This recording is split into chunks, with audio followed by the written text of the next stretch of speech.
বরগুনা পৌর শহরের সোনাখালী এলাকা যেন বর্জ্যের স্তূপ। দীর্ঘ ৩০ বছর ধরে অপরিকল্পিতভাবে শহরের সব বর্জ্য ফেলা হয় এখানে। পরে পরিবেশ ও জনস্বাস্থ্যের কথা বিবেচনা করে স্থানীয় বাসিন্দাদের দাবির মুখে ২০২১ সালে নির্মাণ করা হয় আধুনিক বর্জ্য শোধনাগার।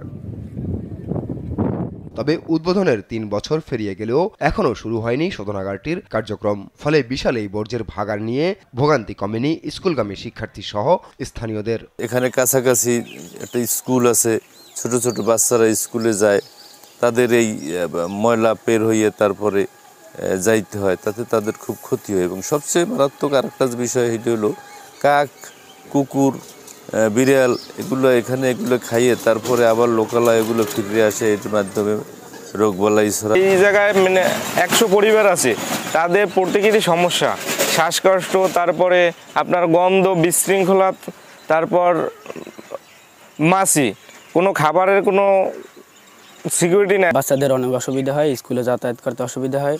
তারপর আমরা বাসায় গেলেই ধোঁয়াগুলো সব বাসায় চলে যায়, ময়লার ঘ্রাণে বাসায় থাকানো যায় না।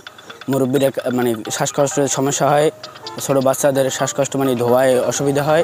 অপরিকল্পিতভাবে রাষ্ট্রের বিপুল পরিমাণ অর্থ ব্যয়ের যৌক্তিকতা নিয়ে প্রশ্ন তুলছে সচেতন মহল। টাকাটা আমাদের টাকা, আর আমরা এই যে ফ্যাসিস্ট গভর্নমেন্টের এতদিনের দুর্বৃত্তায়ন দেখে এসেছি আমাদের প্রত্যেকটা বড় বড় মেগা প্রজেক্টে।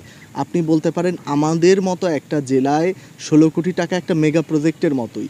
তো এটাও আমার কাছে মনে হয় যে সেই ফ্যাসিস্ট গভর্নমেন্টের ফ্যাসিজমের একটা ফসল, যে কারণে আমরা মানুষ লাভবান হইনি, তারা দেখা গিয়েছে তারা অ্যাজ এ ফ্যাসিজম তারা লাভবান হয়ে গিয়ে। এদিকে দক্ষ জনবল ও প্রয়োজনীয় যন্ত্রপাতির ঘাটতি দেখিয়ে দায় এড়াচ্ছে পৌর কর্তৃপক্ষ।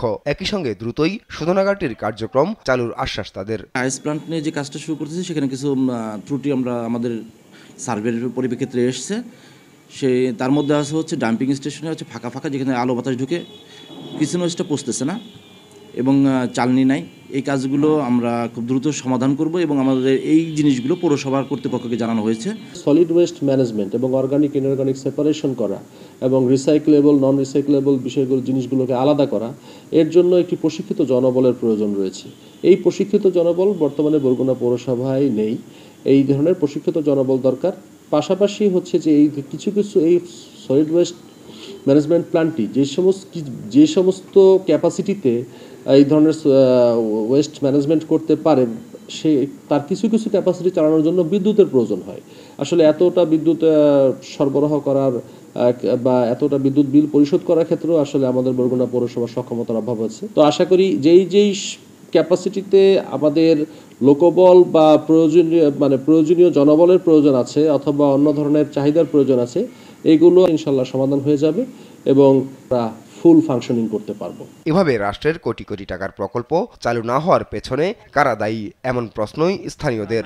দ্রুত সব সমস্যা নিরসন করে চালু হোক শোধনাগারটি, এমনটাই প্রত্যাশা তাদের। নিউজ ডেস্ক, দেশ টিভি।